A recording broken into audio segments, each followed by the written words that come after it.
טוב, זאת השאלה הראשונה של המסכם. אני עכשיו הגדרתי פה את הפורטים. יש לנו פורט A שהוא input ופורט D שהוא output. הנה פה. אני עכשיו עושה בדיבאגר. כרגע שתי הכפתורים לא לחוצים.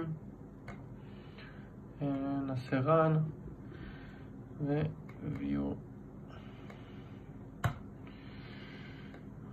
נשים את זה פה, ואפשר לראות שעבור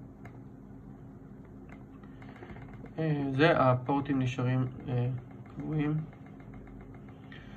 עכשיו נעשה את זה למצב השני.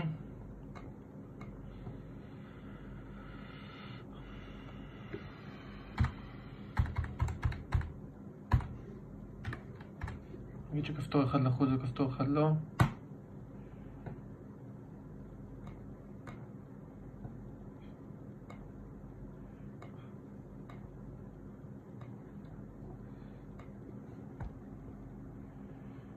עכשיו נראה שזה מדליק את הפורט.